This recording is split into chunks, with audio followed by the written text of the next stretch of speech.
O tema de hoje tem tudo a ver com essa vinheta que a gente acabou de ouvir. Mude, tente mudar. Hipertensão. Qual a importância da mudança de hábito, afinal, no tratamento dessa doença que é considerada silenciosa? Ou seja, muitas pessoas são hipertensas e não sabem. Você sabe, você tem certeza absoluta se é ou não é? Pois é, nós vamos ao informativo, vamos voltar com excelente debate que tem tudo a ver com todos nós. Afinal, hoje crianças, adolescentes, jovens, antigamente, né, era aquela coisa mais do adulto, hoje também é uma outra barreira que infelizmente está caindo. Grupos sociais, enfim, qualquer pessoa está sujeita à hipertensão. O que você sabe a respeito disso? Fique ligadinho que você vai aprender mais já já. A hipertensão causa anualmente a morte de 9.400.000 pessoas no mundo e é responsável por 45% dos ataques cardíacos e 51% dos derrames cerebrais, aponta um levantamento divulgado pela Organização Mundial da Saúde. No Brasil, existem atualmente 17 milhões de hipertensos. Até 2025, esse número nos países em desenvolvimento, como o Brasil, deverá crescer 80%, segundo o estudo conjunto da Escola de Economia de Londres, do Instituto Karolinska, na Suécia, e da Universidade do Estado de Nova York. Até 2022, o Brasil espera atingir os 5 gramas diários de consumo de sal, como parte do Plano de Ações Estratégicas para enfrentamento das doenças crônicas não transmissíveis.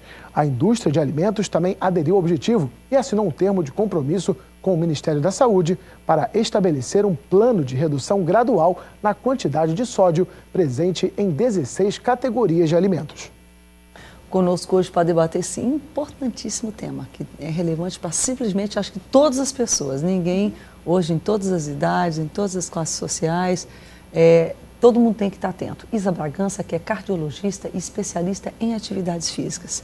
Doutora Isa, muito obrigada por retornar a Boas Novas ao Cabeça para Cima. Muito bom tê-la aqui. Obrigada, eu que agradeço o convite, tá? Tá certo, com certeza. E também de volta com a gente, Mara Argento, que é nutricionista. Bem-vinda, Mara. Muito obrigada. Doutora Mara. Muito obrigada. Obrigada pelo convite. Tá certo. E, infelizmente, a nossa personagem de hoje amanheceu hipertensa. Né? A gente está brincando, mas é sério.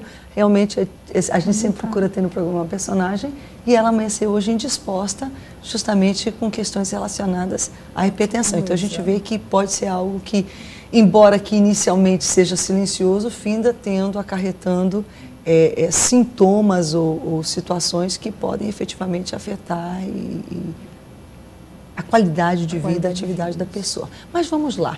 Hipertensão, o que é? Não é verdade? O que causa esse quadro que muitos também conhecem como pressão alta? Então, na verdade, a hipertensão ela é uma doença sistêmica, que ela pode ser adquirida ao longo da vida, né, ou pode ser hereditária. Né, quando alguém na família, o pai, a mãe, já tem uma hipertensão. Ou pode ter as duas coisas, quando você associa já uma tendência com hábitos mal sucedidos. Se, por exemplo, se o pai é hipertenso e o filho tiver um hábito de vida, né, não tão regular, alimentação... Hábitos de risco, digamos. Isso, com aumento de fatores de risco, claro que ele vai ter uma prevalência, uma incidência maior do que aquele indivíduo que não tem, né, alguém na família com hipertensão, né? E ela é realmente, como você disse, uma doença silenciosa, né, que muitas das vezes não mostra uma clínica. Não há, portanto, sintomas. Não tem. Ou pelo menos no início, durante muito tempo, ela se instala, ela está presente, mas você não tem nenhum sintoma, você não sente nada. Às vezes a pessoa tem, por exemplo, uma dor de cabeça, mas nem sempre essa dor de cabeça está relacionada com aumento de pressão arterial. Né? E outras vezes pode estar e ela também não está associada. Pois é, então não está. E ela é uma doença, hoje considerada uma das principais doenças quando nós falamos dos fatores de risco para a doença coronariana. Então ela é a principal.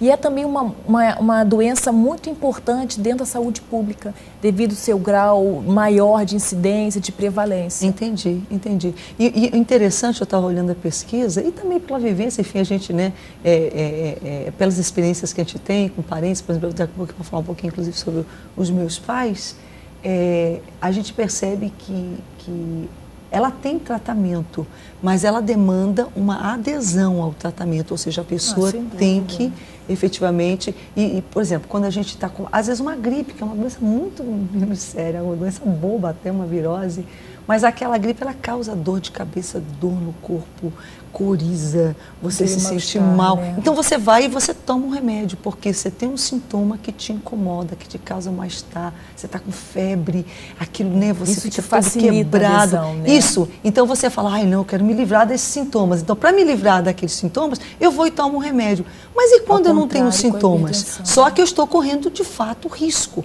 A hipertensão, o que não sei, é um aumento, por exemplo, eu sempre tento entender isso.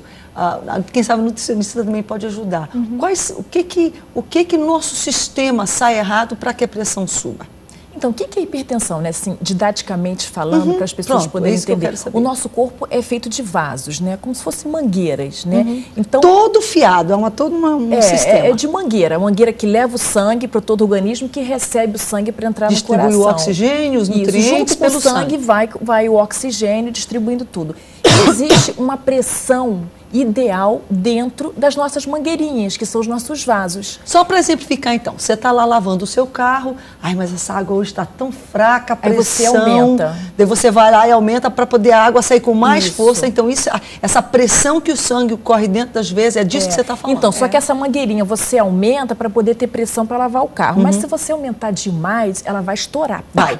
Verdade. Porque ela não vai conseguir aquela pressão. E o nosso corpo é igual. Então, a pressão ideal para estar dentro do nosso organismo, nós temos duas pressões, né? A pressão maior, que nós chamamos de pressão sistólica. Pronto. Que é o que essa pressão sistólica? Ela representa? Ela representa quando o coração contrai e ele ejeta o sangue para dentro da nossa aorta, que é o nosso grande vaso, para distribuir. Então, a pressão que é feita para empurrar, ejetar esse sangue é a sistólica, que é a maior. É o número de cima. Que o ideal seria em torno de 12 ou 120 milímetros por mercúrio. Né? E a menor, que é a diástole, 12 por 8, 80, ou 8 ou 80 seria também o ideal. É quando o sangue volta e retorna para o nosso coração, é o enchimento do nosso coração. Então, o que acontece? É como se fosse isso, o coração enche, e o coração ejeta. O coração enche, o coração ejeta. Para fazer esse trabalho, precisa de uma pressão de 12 por 8, que seria o ideal. É tipo um calibre, né? Está calibrado os nossos vasos. O que faz com que essa pressão se altere? Então, aí tem N causas, né? Por exemplo, a idade, ela vai aumentando linearmente conforme a idade, a pressão. Mas não quer dizer que toda pessoa idosa vai ter pressão alta. Não. Mas se tiver já uma Mas há um crescimento discreto, isso seria considerado normal? É normal, é fisiológico. Esse mesmo. Crescimento linear é fisiológico. Outro fator que pode levar a alimentação, que aí ela pode até depois explicar, é um fator que também ajuda. O estresse, o fumo, o álcool, o sedentarismo. Antes que para a gente não segmentar muito, vamos logo então aqui com a doutora Mara. Mara, perdão, até a licença é mais fácil no primeiro nome. Ela falou da alimentação. A gente vai tentar ver esses diferentes elementos do comportamento. O que na nossa alimentação pode fazer a nossa pressão subir e por quê? Sim. A gente já tem um elemento aí que é muito sério, que usamos todos os dias, que é o sal. Certo. Conforme até o documentário foi mostrando, né, aquela chamada inicial. O sal, ele pode levar... Isso tem acontecido muito, as pessoas estão consumindo o triplo, o brasileiro está consumindo o triplo daquilo Qual é que o ideal? Seria em torno de 6 gramas por dia, tá? Até 6. Está se tentando até cair para 5.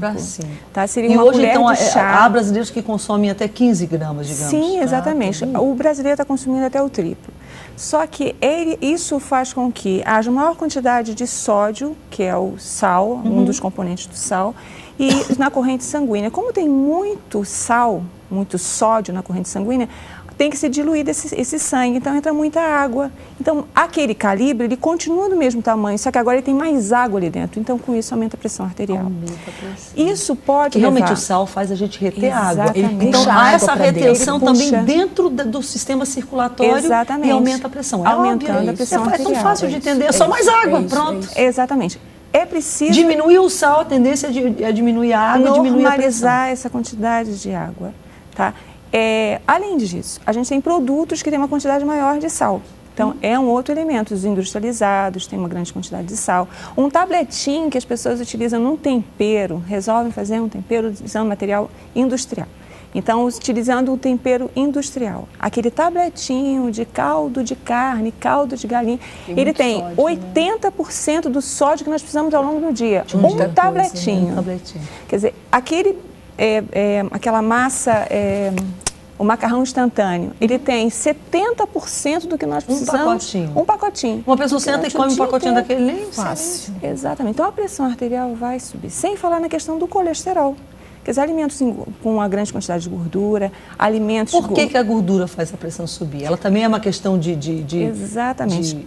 No calibre, não sei, num português bem claro, obstrução. Dentro do canal, né? Que seria o calibre, né, das artérias, das veias. O que acontece ali é que começa a ter uma aderência do colesterol, dessa quantidade de gorduras que vão formando. Elas vão fechando. Então, aquele calibre que era assim, ele vai fechando. Ele vai diminuindo, e o sangue continua o mesmo, a pressão... Exatamente. A luz do vaso diminui, né? E é uma atração muito grande, que carrega esse colesterol, que é chamado LDL, que as pessoas dizem colesterol ruim, ele tem uma aderência muito grande às artérias do coração, que começam a se fixar ali. Então, não é difícil que as pessoas venham a ter, à medida que o tempo vai avançando, um infarto no miocárdio, em decorrência do consumo excessivo de colesterol. Então, essas são duas questões que podem levar à hipertensão quando a gente pensa na questão da alimentação. São hábitos que podem ser modificáveis, tá? E no caso do consumo alimentar, rever esse consumo alimentar, tá? Para a gente tentar melhorar. A gente sabe que a gente precisa de sódio também, ninguém vai completamente tirar o sódio. Exatamente. Mas a tendência não é essa, não. A tendência efetivamente é o exagero. A gente vê até questões, eu estou com cãibra, vou comer banana, porque tem potássio. Às vezes a falta, aquela cãibra está sendo levada pela falta de sódio, pela falta de cálcio, pela falta de magnésio, pela falta do potássio, então, pela falta da água. Então, pela falta de vários elementos. A pessoa só pensa só no potássio. A gente precisa de sódio, mas não em excesso. Mas o sódio, ele é viciante. E as nossas papilas gustativas, elas se preparam durante uns 3 meses para se adaptar a uma quantidade mais reduzida do sal. Então, como ele é viciante, fica mais difícil as pessoas durante 3 meses se adaptarem à quantidade mais reduzida. Eu não sei se vocês já observaram, com certeza já, ainda mais a Mara, nutricionista, mas a gente percebe assim que cada novo lançamento, por exemplo, de um salgadinho desses, que vem nesses saquinhos de milho, de batata, sei lá, de qualquer um desses assim, parece assim que eles colocam uma quantidade maior de temperos, de sal, de açúcar, de gordura, porque de alguma forma você tem um hábito. Então, para você sentir, uau, eles têm que, extrapolar. Parece que agora, no paladar. Né? Isso, para impactar o seu paladar, tem que haver. Enfim, ainda que é uma mega dose de tudo que. Até que ponto a gente vê, inclusive, ações governamentais no sentido de interferir e limitar essa quantidade. Isso vai acontecer? Mas deveria, né? Porque às vezes produtos, cigarro, propaganda de cigarro, eles falam, fumar faz mal. Por que também não fala excesso de sódio faz mal, né? Porque é muito comum a pessoa já sentar e já botar o saleiro na mesa, né? Já põe o saleiro, antes de provar a comida, já põe o sal na comida, né? Pelos passos que o Ministério da Saúde aponta, os 10 passos de uma alimentação saudável para todas as idades. Ele tem para crianças, para adultos, para idosos, e em todos eles tem lá o passo. Retire o saleiro da mesa. Inclusive, a gente vê hoje muitas crianças com hipertensão. Sei lá, o maior fator é justamente o sódio? Também.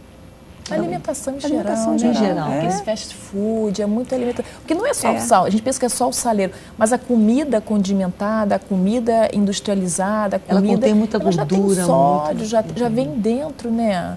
Os macarrões. Você falou tudo, você chamou atenção para uma coisa, gente, atenção, nós já temos inclusive que é um intervalo, mas eu vi inclusive muito prevalente na pesquisa. Quando a gente pensa em sódio, todo mundo pensa naquele saleirinho que a gente pega e acrescenta sal na comida. Hoje já não é só isso. Hoje, muito do que nós comemos não é aquela comida que você prepara em casa um arroz, um feijão, você cozinha um legume, uma coisinha caseira, frita um bife. né? Não, você compra, adquire comidas já preparadas ou comidas ditas industrializadas. E não só comidas quentes, não. Muita coisa assim, por exemplo, hoje até bolo, refrigerante, então, isso é uma biscoito, tem uma quantidade absurda de sódio, porque para você, se você faz, por exemplo, eu faço um bolo tem que ter sal. Eu provo um bolo, não tem sal. Para mim não tem graça nenhuma.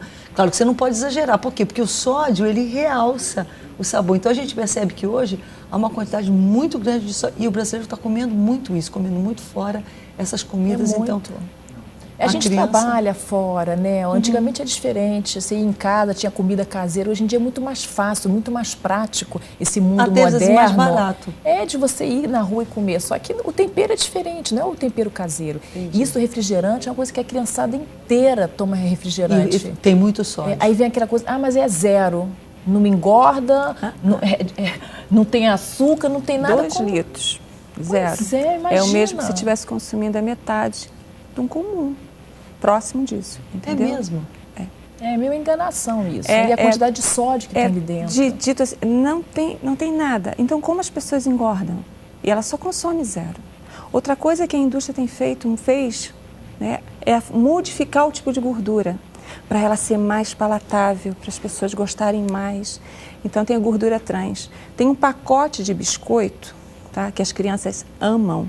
E que eu peço que os pais, por favor, atenção a isso. Não comprem biscoito recheado para os seus filhos. Não comprem biscoito recheado para os seus filhos, porque vai aumentar a quantidade de colesterol deles. Por isso a gente recebe paciente com 9 anos, com 8 anos de colesterol alto. Um pacote de biscoito, Rebeca, ele representa mais ou menos em torno de 6 a 7 pães franceses. Meu Deus. Você imagina quando que uma criança sentaria vai comer à tarde, 7 pães franceses? Iria comer 7, mas ele consegue comer 1, 2 pacotes daquele biscoito recheado maravilhoso, que tem uma cara linda, né, bem vitaminado. Fofinho, vitaminado. Bem escrito, vitaminado. Exatamente. E a mãe fica assim, eu estou dando vitamina. Gente, a gente tem que ir ao intervalo, mas vamos voltar tentando ver e examinar para quem está em casa com a gente, quais são os sinais, os comportamentos de risco. A gente pode eleger um ou outro, mas de repente a gente pode primeiro entrar pelos sinais mesmo, os sintomas. O que denota para alguém, para uma mãe, por exemplo, para uma criança, ou o próprio adulto, que ele pode estar sendo acometido de hipertensão. A importância, inclusive, do próprio monitoramento, mas independente disso, que outros sintomas podem denotar que alguma alteração já está se instalando ou já se instalou, certo? Embora que ela seja silenciosa. Então, o que fazer para descobrir? A gente volta já. Cabeça pra cima. Hoje o Cabeça debate um tema saúde e hipertensão e a gente agradece aos nossos telespectadores que enviam, inclusive, a sugestão de tema. Você pode fazer isso agora, o e-mail está aí na sua tela, você pode entrar no nosso site, enfim, mandar um SMS para a gente, como for melhor para você. Mas participe e agradecer também aos nossos semeadores, que são os patrocinadores do programa Cabeça para Cima. Nós precisamos da sua companhia, senão a gente não vai poder estar aqui. Então, continue participando com a gente, ligue agora e se torne um semeador da Rede Boas Novas, da Boas Novas e do programa Cabeça para Cima. Nós contamos com você. Hoje é um tema saúde, amanhã é outro tema, enfim, cada dia tentando trazer esclarecimento em temas que vocês pedem, realmente são relevantes, importantes para a família, para a pessoa, para o indivíduo, hoje para a saúde. Vamos lá, sintomas da hipertensão. Ela é silenciosa, mas alguma sintominha, alguma coisa pode chamar a atenção. E o que fazer então para estar avaliando, já que ela é silenciosa, se a pessoa está ou não sendo acometida? Então ela realmente é uma doença silenciosa, né, Rebeca? E que ela é pobre de sintomas. Então, assim, os sintomas mais comuns que as pessoas relatam seria uma dor na nuca, que pode estar acontecendo, ou dor de cabeça, ou então o que nós chamamos de escotomas cintilantes. É como se, eu não sei nem dizer assim, como é que fala? Faísquinhas, né, luzinhas, na eu já ouvi vista, falar sobre você isso. fica com a vista meia, sabe, meio... Estrelinhas? É escotomas mesmo, mas tipo umas estrelinhas, ela fica uma umas dificuldade assim, de visualização. Então, isso, assim, são os sintomas mais ricos que a gente tem dentro dessa pobreza da clínica da hipertensão, né? Entendi. Então, esse é um fato. O outro fato é o seguinte, anualmente todos nós deveríamos aferir a pressão arterial. Isso para aqueles que não são hipertensos. Anualmente não é pouco, não podia ser com mais frequência? Não, a 5ª diretriz da sociedade diz que anualmente aqueles que não são hipertensos. Aqueles que são hipertensos, aí isso depende de cada médico, de 2 em 2 meses, de 3 em 3 meses, ou semestralmente, isso depende, né? Mas assim, além de anualmente você aferir a sua pressão, você vai no seu médico, né? Você está com gripe, você vai no clínico, ele é obrigado a aferir a sua pressão. Via de regra, a primeira coisa que ele faz é medir sua pressão, verdade? Você vai no cardiologista, ele é obrigado a Hoje aferir a sua pressão. também há tantas campanhas, tantas ações comunitárias, sociais, e que às vezes você entra num shopping, tem um pessoal lá, senta, mede sua pressão. Na praia. Pronto. Às vezes tem aquelas barraquinhas na praia, né, para fazer um movimento. Então vai lá, não custa nada, não dói, fácil, prático. Hoje existem medidores domésticos, aqueles que são movidos a bateria, mas tem que ser aconselhável digital. Pela Anvisa, né? Tem que ver. Mas digamos que seja. Funciona, É válido. Como medição. Você não pode ficar naquela paranoide todo dia, 3, 4 vezes por dia ver a pressão, né? Entendi. Isso, né? Senão a gente entra numa paranoia disso, mas eu acho a pressão começa a subir porque você... Pois é, mas é válido, eu acho que é válido. Entendi. Acho que é por aí. Fui a médica e no caminho eu queria comer alguma coisa e comi uns amendoins. E estava bem torradinho, eu falei, oh, que delícia. E eu fui à médica, ao chegar na médica, a minha pressão estava lá nas alturas. Falei, puxa, não devia ter comido aquele amendoim. E a médica disse para mim, mas como? Essa sua pressão sempre foi tão boa. De repente a pressão está lá nas alturas. Justamente aquele amendoim tão torradinho que estava delicioso. Tão salgadinho. Aquela quantidade de sal excessivo. Subiu minha pressão. Eu fiquei ali, quando ela me disse a pressão que estava, meu Deus, que impressionada. E você sentiu alguma coisa? Eu senti mal-estar, eu senti um batimento cardíaco alterado, eu me senti mal, não era o normal. E depois que ele falou, aí que piorou, aí que eu senti um montão de coisa. Mas depois eu caí em cima, o que eu comi de diferente? O amendoim. Quer dizer, eu fiz um teste em mim, né? Quer dizer, de fato, as pessoas têm que ter cuidado naquilo. Às vezes é um saquinho de amendoim, tão simples, né? Que as pessoas comem, às vezes, numa condução, e aquele saquinho, ele pode estar interferindo. O rótulo é muito importante de estar sendo observado. A gente tem que aprender a olhar o rótulo e ler. 100 gramazinho. Digamos que você vá ao médico, ou você passou no shopping, ou você na praia, onde quer que seja, ou alguém, você tem um aparelho em casa, e você detectou que a sua... O que seria o parâmetro para considerar que está limítrofe ou que está alta a pressão? Então, até 139, que é a máxima, por 89, está no limite. Então, 14/9, digamos, agora, chamado de forma mais comum, já é o primeiro estágio da hipertensão. Mas aí também tem uma coisa, né? Um exemplo, se eu chegar agora, pegar um aparelho, aferir minha pressão e dar 14/9, eu não posso já me rotular como hipertensa. Né? Não é só uma aferição que você pode dizer que o indivíduo é hipertenso. Até porque o que você estava fazendo antes daquele exame, se você estava muito agitado, interfere. Se você usou cafeína, se você está tomando alguma medicação, enfim, se você está estressado, acabou de se aborrecer. Então, tem que analisar direitinho. Entendi. Então, assim, acima de 14/9 ou 140/90 milímetros de mercúrio, já pode começar a falar-se da hipertensão no primeiro estágio. Entendi. Agora, e se esse for o caso, o brasileiro tem uma tendência enorme. Vem cá, qual é o remédio que você está tomando? Te fez bem? A questão da automedicação. O que uma pessoa que desconfia que está tendo algum sintoma ou que, de alguma forma, descobre efetivamente, é ferido, está alta, está fora daquilo que é considerado desejável? Tem que procurar um Tem que ir para o médico? Não tem como. Porque existem várias medicações para pressão alta, existem medicações específicas para idoso, para negros, para obesos, para síndrome metabólica. O tratamento é diferencial, né? Não é feijão com arroz para todo mundo. E cada caso é um caso, cada dose é uma dose, né? Então você faz uma hipotensão no paciente. Então sempre deve ser prescrito pelo médico. Sempre o médico tem que prescrever. Vamos lá, doutora Mara, quais são, a gente vê aí, é silencioso, mas eu vejo assim, tem dois lados da moeda. Tem aquilo que você sente e tem aquilo que você faz. Quais são os comportamentos de risco, assim, situações em que uma pessoa, digamos, ela fuma, ela bebe, que comportamentos que a gente vê assim que efetivamente contribuem para a hipertensão? Isso. A questão da obesidade, ela pode estar contribuindo. Pronto. Já no sobrepeso já é um primeiro estágio. Sobrepeso já é um desafio. Já é um desafio. Então, além de diminuir o sódio, por exemplo, a questão da perda do peso, às vezes, é importante também. Isso é essencial. A gente vê que à medida que a pessoa vai emagrecendo, esse fator ele vai sendo retirado daquela listagem dos problemas cardiovasculares. Entendi. Então, é uma questão importante. Outra coisa é sedentarismo. No momento que eu tenho uma pessoa que é totalmente sedentária... Não faz nenhum tipo de exercício físico. Não, é preciso fazer. E há necessidade de ter mudança nos hábitos. Ele tem 60 anos, ele tem 70 anos, nunca é tarde. Então, é preciso mudar então, mesmo que não tenha alimentares. feito, há como o organismo ainda consegue reagir. Deve fazer. Rebeca, eu costumo dizer, todas as vezes que eu vou dar palestra e que eu falo sobre alimentação saudável, atividade física, essas coisas, eu costumo dizer o seguinte: nosso corpo é muito antigo. Nós estamos no ano 2013 depois de Cristo. É o mesmo corpo que da época de Jesus. Então, nosso corpo é muito antigo e eles andavam quilômetros. Não era isso? Então, nós temos que forçar esse corpo. Essa máquina, ela tem que estar funcionando. Os meus avós... Ela foi feita para se exercitar, exatamente, não para ficar parada. Ela vai ficar enferma, ela vai enfermar se ficar parada. Exatamente. Os nossos avós não ouviam tanto falar das doenças que se tem hoje. Verdade. Né? Hipertensão acontecia, o idoso, sim, alguns tinham, mas não eram todos. Jovens hipertensos, era impossível. Então, essa máquina tem que ser trabalhada.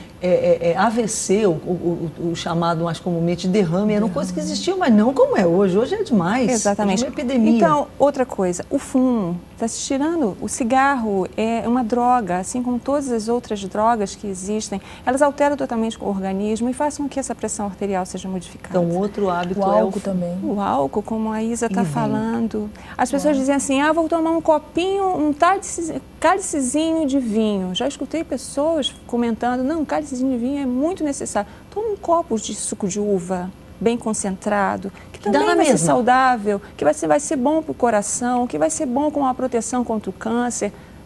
É o mesmo efeito. Para que forçar tanto esse fígado? Tá? Porque hoje a dosezinha, daqui a pouco essa dose vai ser um pouquinho maior. Hoje já consegui até dar uma relaxada, dar uma dormida, daqui a pouco está aumentando essa dose. Tá? Porque aí o álcool ele já funciona como uma droga. Então é importante estar retirando ele é um situação. fator, portanto, também causador de... Exatamente. Sem falar a questão da alimentação que a gente disse, né? E aí tem que outros elementos? Você mencionou a gordura, o sal. O sal. Que outras questões a gente deve estar atento?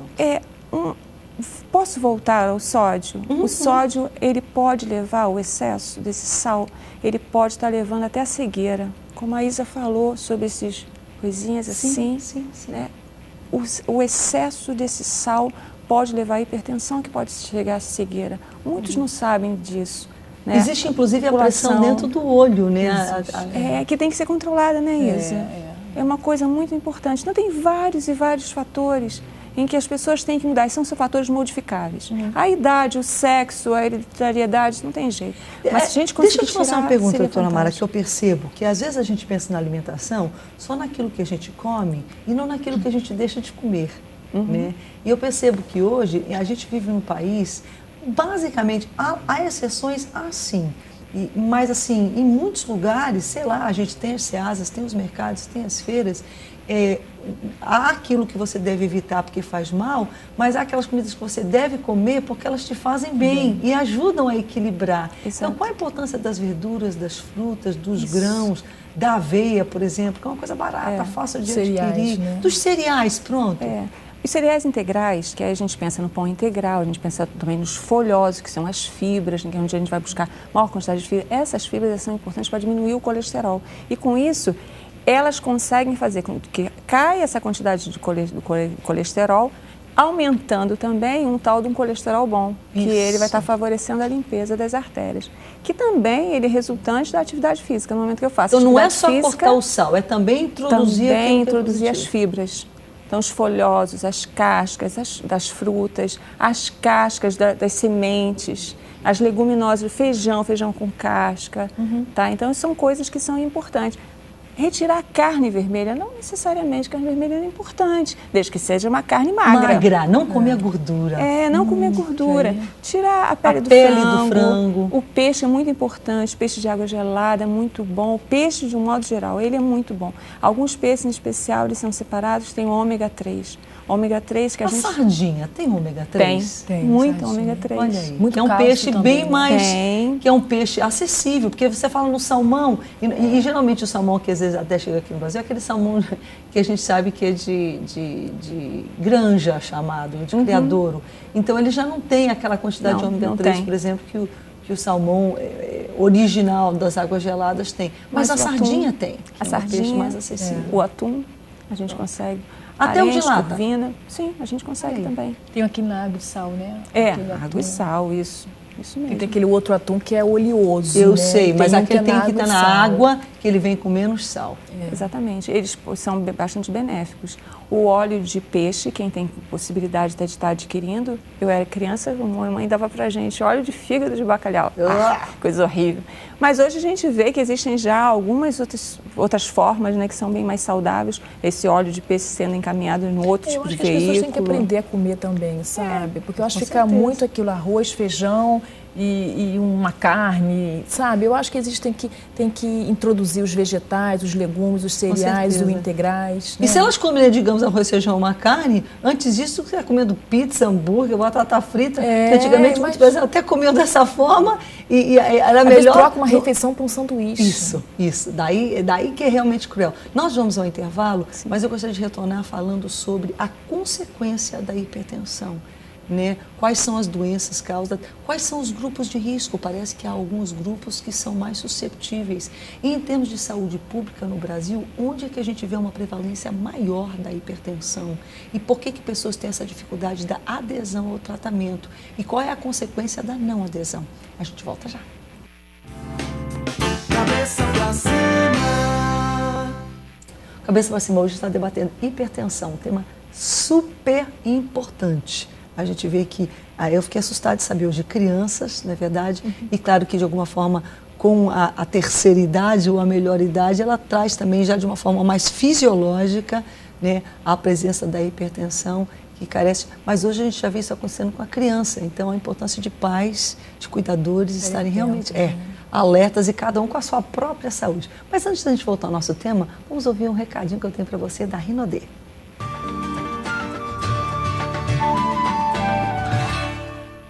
Há quanto tempo você sonha em ter o seu próprio negócio? Que tal então uma atividade que garanta excelentes ganhos e a oportunidade de mudar de vida? A Rinodê é uma empresa brasileira de cosméticos e bem-estar que atua há mais de 20 anos no mercado, com alta tecnologia e qualidade em mais de 300 produtos, com lucro de 100% em todas as vendas. Acesse www.rinodê.com.br e cadastre-se hoje mesmo com o ID 110307. Torne-se um consultor. Rinodê, 20 anos fazendo sua vida melhor.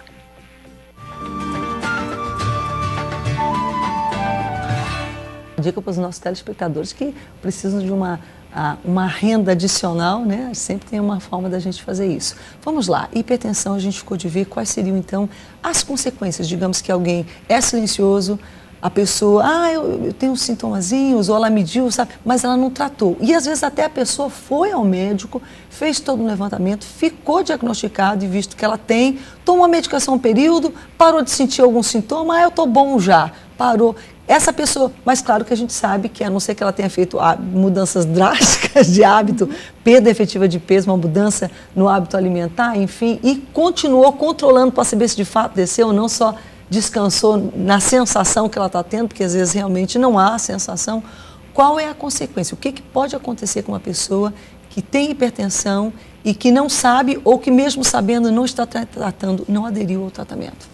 Então, só entre parênteses, Rebeca, quando a pessoa achar que ela deve ou não retirar o medicamento, não é ela, é o médico assistente. É o médico, perfeito. Então, isso é importante, porque às vezes a pessoa, não, mas eu acabei de aferir minha pressão ali, está 12/8, está ótimo, mas vou parar de tomar. Só que aí vem as consequências. Aí que tá 12/8 porque você estava tomando a medicação, tirou a medicação. Ou então, às vezes, até fica 2 dias sem tomar, por exemplo, só que ainda está fazendo efeito, a medicação ainda está agindo. Só que as pessoas não têm noção em relação a isso. Aí para de tomar a medicação, aí vem as consequências. Aí vem o tal do AVC, com acidente vascular cerebral, que é o derrame cerebral, para que as pessoas entendam, que é uma complicação muito comum, uma complicação grave e que pode ter ou não sequelas. Entendi. Né? Para o resto da vida. Eu vou você até ficar pedir um sequelado. parênteses aqui. O meu pai teve um AVC com 84 anos. Eu sei que, de repente, nessa idade, mas o que aconteceu? A gente findou descobrindo que, claro, pelo esquecimento, pela idade, por tanta questão, olha a importância de adesão ao tratamento. Ele, naquele dia, ele teve à noite, o AVC era umas 9 da noite quando teve, ele tinha esquecido de tomar a medicação dele. Não tomou. Isso de vez em quando acontecia. E aconteceu nesse dia, ele não tomou. E ele teve o AVC. E as sequelas foram irreversíveis, ele nunca mais andou. E o que para mim, assim, foi assim, muito impactante, né? Hoje, o ano passado ele faleceu aos 90, enfim, teve uma vida maravilhosa. Mas, aqueles anos finais, assim, houve essa perda tão importante da mobilidade, que era uma coisa que ele fazia. Ele dirigiu ainda no dia que ele faleceu, que ele teve o AVC. 80, quer dizer, ele era uma pessoa muito ativa, muito, né? Entendeu? E o que aconteceu? Depois, a gente, claro, ele passou a ter um cuidado propriamente de enfermeiras diretamente, que antes ele até recusava, mas enfim. Ele passou, então, a ter essa medicação administrada a ele. Simplesmente estabilizou a pressão que ele não... Ele devia ter feito um pico de entendeu? pressão. Mas a gente vê assim, que sempre era ferida, estava sempre normal a pressão dele. Quer dizer, se ele tivesse... Não é que a gente pode viver de ser, mas a gente tem que aprender pelos erros de outras pessoas ou pelas experiências mais difíceis que elas passam para que elas não aconteçam com a gente. E depois a gente foi perceber, poxa, de repente tivesse alguém ali cuidando, administrando, dando, papai não teria tido aquele Mas AVC. isso é porque não tem sintoma, não tem clínica, você não tem uma dor de cabeça para tomar um remedinho para dor de cabeça, né? Então, para que eu vou tomar? Hoje esqueci. Mas você tem que ter essa conscientização, então, que a consequência poderá ser um AVC ou uma... Pode ser um problema renal. Você pode ter um problema renal, uma insuficiência renal, porque é muita sobrecarga no rim, é muita pressão no rim. Então, você pode ter, e no coração, até uma insuficiência cardíaca você pode ter. Ah, é mesmo, porque o coração é um músculo. É um músculo. Ele vai bombeando, Ele trabalha, que ele vai aumentando. Igual o telefilista aumenta o músculo, o coração aumenta também. Aumenta. E aí ele fica insuficiente. Né? Certo. O infarto também é outra... Pode também complicar.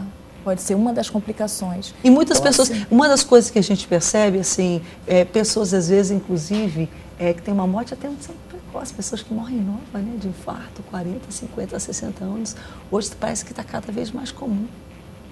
Provavelmente essa pessoa tinha hipertensão. Com certeza, deve ter uma doença de base, né? Assim, as pessoas que têm uma mortalidade com uma idade menor, abaixo de 35 anos, a gente sempre fala que é alguma doença genética. Já tem alguma alteração cardíaca, anatômica, que pode favorecer. Então, assim, um cara de menos de 35 anos, é difícil você fazer exames complementares, né, para esse indivíduo, porque você acha que ele está saudável, que ele não tem nada. Mas ele já pode ter alguma doença de base, alguma doença que já estava nele, já era cometida. E a criança que tem hipertensão? Aí tem geralmente que analisar, é mais a questão alimentar mesmo. Provavelmente é mais alimentar. Tem até Aí tem que mudar, né, essa questão, fazer essas mudanças. Pronto, a gente está falando da importância da adesão de caramba, vocês estão me assustando. Estamos sim, porque é necessário, a única forma. A gente vê os números e a gente se assusta com pessoas não ficam, porque elas não sentem nada, então elas acham que não tem nada e não tomam, e depois elas findam sendo, digamos assim, vítimas de situações que poderão não deixar sequelas ou poderão deixar sequelas permanentes. Agora, só é importante, sem querer te interromper, que essa adesão ela não pode ser só com tratamento medicamentoso. Não, mas é justamente para... Agora então, pronto, você mesmo já conduziu. Eu já ia para Mara. Mara, o que mais? Porque às vezes a pessoa quer continuar tendo aquele mesmo... não, vou tomar um remédio, posso continuar comendo minhas gorduras, meu sal? Não, como é que é mudar. isso? Não preciso fazer exercício, posso fumar, posso beber? É preciso mudar. Quando a Isa estava falando, eu até ia fazer uma complementação de duas situações. Uma é a questão do atleta, que a gente vê que um atleta ele pode morrer de infarto, né? E é questão genética, né? Tão jovem, morreu, estava jogando, morreu. Quantos atletas isso já aconteceu, né? Então, para a questão genética ali, por mais que ele tivesse já um nível de estresse mais reduzido, pela questão mesmo da atividade física, isso aí já estava sendo bastante controlado, uma boa alimentação, mas a questão genética, ela influencia bastante. Quando a gente fala pela questão da alimentação, é uma outra questão que eu iria fazer uma observação, é que às vezes a pessoa está tendo AVC. Isso já aconteceu uma pessoa bem próxima de mim, e essa pessoa teve um AVC, e os outros que estavam em torno sabiam que ela era hipertensa, mas não tinham uma noção, e acharam que a pressão estava baixa, e ofereceram cafeína, toma café, não, coloca sal debaixo da língua. Bem, isso só piorou, e essa pessoa, óbvio que chegou ao óbito, né? Passado alguns dias chegou ao óbito e ela foi agravando cada vez mais. O quadro já era um outro bem pior do que o inicial. Então, a gente sabe que existem os alimentos que são alimentos que podem favorecer, reduzir essa quantidade, esse nível da pressão arterial, mas existem outros que elevam. Então, a gente já falou sobre o sal, a gente já Então, tem que evitar os que elevam, exatamente, mudar, fazer uma reeducação alimentar exato, e incluir o exercício físico. É que ele já está, desculpa, gente, enfim, só para a gente amarrar aqui o que a gente propôs, inclusive na deixa do bloco anterior, a questão de grupos de risco. Há grupos que são mais susceptíveis à questão da pressão alta? Não, são esses grupos que nós falamos aqui. Os fumantes, portanto, obesos. Por que as pessoas, os negros, parece, a África, enfim, tem uma tendência maior? Isso é mito ou existe de fato? Existe. Estudos que fizeram que na 5ª diretriz de hipertensão arterial, eles relatam sim, que o sexo masculino, até em torno de 50, 55 anos, a prevalência é maior no sexo masculino. E que a partir daí a mulher acaba igualando, até pela falta de hormônio, menopausa, né? E a mulher acaba igualando, às vezes até aumentando. Em relação à raça, a negra, ele tem, mas isso é fisiológico, né? Já tem uma tendência a ter uma hipertensão. Por isso até o tratamento é um pouco diferenciado também, né? Por isso que realmente o acompanhamento médico. A gente vê que em países mais desenvolvidos há um controle, há uma incidência menor das doenças causadas pela hipertensão.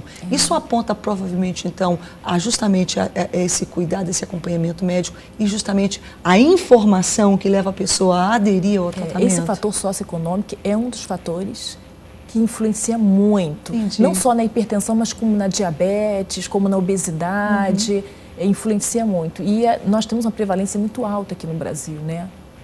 De hipertensão e de outras doenças, e a falta de adesão, acho que a consciência mesmo da importância da pessoa entender que não adianta querer mudar, parar de fumar, parar de beber álcool em um mês, sabe? Isso é uma coisa eterna, a consciência de que você precisa mudar, né? Não é só mudar hoje, é mudar sempre, né? Mudar teu estilo de vida, né? Então, realmente, estudos mostram que nessa sociedade de baixa condição financeira, mesmo socioeconômica, a prevalência é maior. Entendi. Uma coisa é certa, desculpa, Mara. Não, tem 2 nutrientes que eles são consumidos em quantidades mais reduzidas com nível socioeconômico um pouco mais baixo. E até mesmo nesses países ainda considerados não em desenvolvimento, mas subdesenvolvidos, a gente pensa que o consumo de cálcio e proteína baixo faz com que haja a hipertensão. Há um aumento. No momento que eu tenho uma alimentação onde há um nível, uma quantidade satisfatória de proteína e de cálcio, eu consigo fazer com que haja um equilíbrio dessa pressão arterial. Hoje o que a gente está observando é que os nossos jovens quase não tomam leite, quer dizer, o cálcio, né? E a proteína, ela tem sido muito substituída pelo carboidrato. As pessoas querem mais consumir massas, né, do que está indo, e até mesmo refrigerante. No momento que eu aumento o consumo de refrigerante, eu deixo o leite de lado. Come uma mortadela, um presunto, que é uma carne embutida, industrializada, não... Aí vem o tal do sódio. Ou se vão comer um frango, come como é o nome daqueles produtinhos fritos, empanadinhos, quer dizer, tudo altamente industrializado, em vez de efetivamente comer a carne mais in natura, né? Então a quantidade de proteína, de fato, o consumo está sendo mais baixo, e a quantidade de cálcio está sendo mais baixo também. Isso faz com que a pressão arterial suba lá para cima. Bem, uma coisa a gente aprendeu no programa de hoje é que a hipertensão tem tratamento. Ela demanda mudança de hábitos e adesão à prescrição médica. A prescrição médica, não a prescrição da sua amiga, do seu vizinho. Vamos fazer o seguinte, a gente volta para se despedir. Mas essa música está muito boa. A gente tem a Gisele Nascimento. Cabeça pra cima.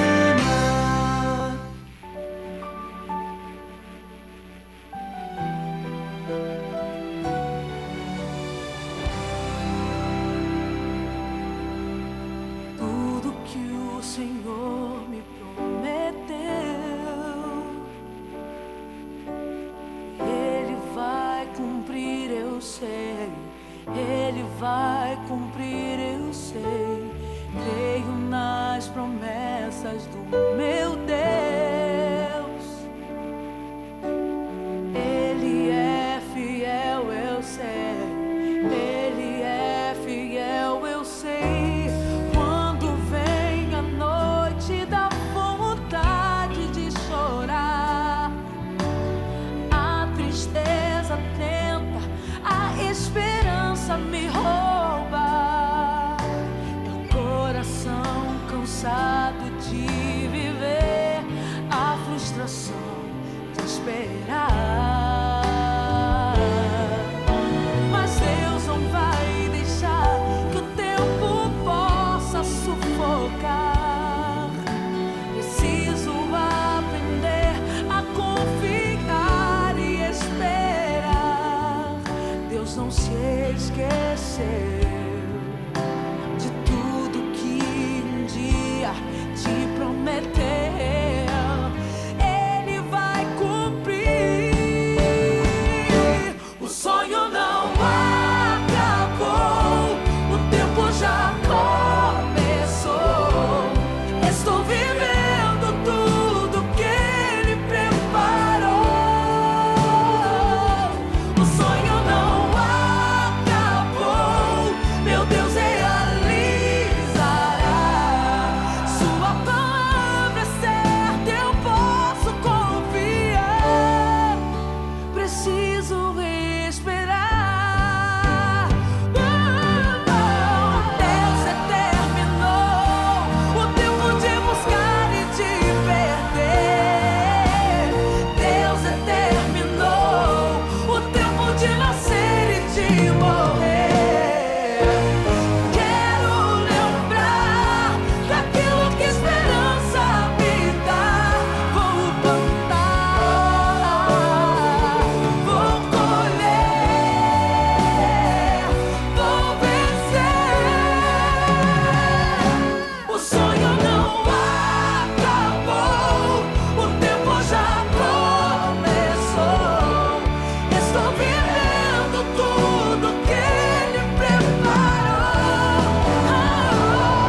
O sonho não acabou, meu Deus realizará.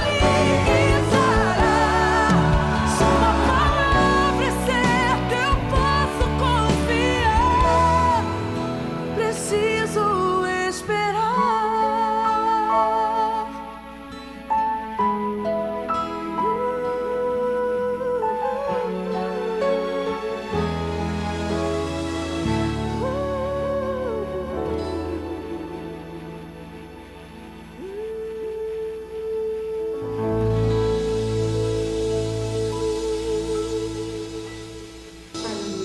Oh, coisa linda, meu Deus. O presente que a gente ganha hoje. Gisele Nascimento, bem-vinda. Glória a Deus, sempre sou. Muito bom Amo tê-la estar aqui, aqui. pastora. Tá no um DNA, prazer. né? O quê? Todo Mas é mundo. unção também. Deus te abençoe. Amém. Obrigada pela presença. Glória a Deus. Aceitando aí convites pelo Brasil afora. Ô, tô aí. Tá Pra aí. obra de Deus, a gente tá aí. Beleza. Ligue pra nós, você é uma bênção estar na nossa igreja e sempre cabeça pra cima. Beleza, então ela está aí. O presente para você que está aí com a gente ligadinho na Boas Novas hoje tem a Gisele e os contatos dela estão na nossa tela, bem como os contatos também das nossas convidadas de hoje, a quem eu quero agradecer. Obrigada, tá, Gisele? Já já você canta de novo. Agradecê-las pela presença, doutora Isa Bragança. Muito obrigada. Eu que agradeço o convite e só queria deixar atento as pessoas de casa em relação aos suplementos que eles estão usando nas academias. Que é outra questão. É outra questão que pode favorecer muito a hipertensão arterial e outras doenças. Então, se a pessoa tiver alguma tendência a vir a desenvolver hipertensão, vai ser com esse suplemento que ela vai acabar tendo essa doença. Entendi. Então, fica atento. Loucura, né, doutora Mara, gente? Agradecer também a ti, aquilo que é considerado assim um suplemento, uma coisa boa para dar energia, finda que usado de forma indevida. Exatamente. Ele tem que ser utilizado, mas com uma recomendação. É preciso que seja um profissional a recomendar. E algumas pessoas estão utilizando muita cafeína, achando que é a cafeína que vai estar emagrecendo. Realmente a cafeína ela tem essa propriedade de aumentar o metabolismo da gordura, mas não é a situação.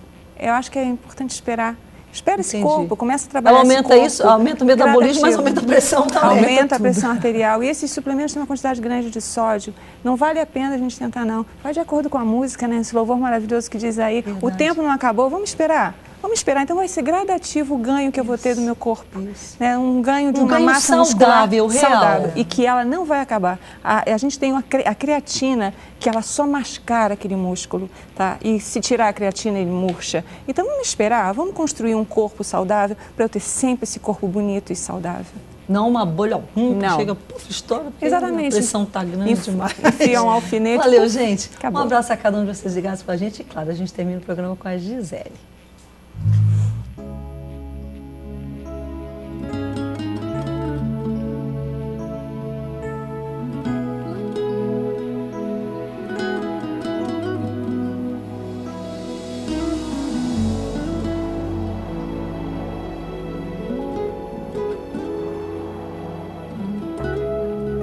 Ninguém é super-homem, Deus não te fez de aço. Não leve em teus ombros além do que Ele te deixou. O mundo é natural, a carne é mortal. É a realidade pra chegar no ideal. O inimigo luta pra você deixar a cruz. Sem ela ele sabe que você negou Jesus. O peso da tribulação não dá pra comparar com o peso da glória que o céu vai revelar. Não despreze a sua cruz, ela tem sua medida. Deus um dia calculou. Ele conhece a força e a fraqueza de um pecador. O Calvário declarou com o sangue de Jesus para o mundo seu valor. Não despreze a sua cruz. A renúncia é o braço de equilíbrio pra você. Hoje você não entende, mas um dia irá saber que as pegadas de Jesus são um mapa do tesouro. Deus tem que recompensar pra você.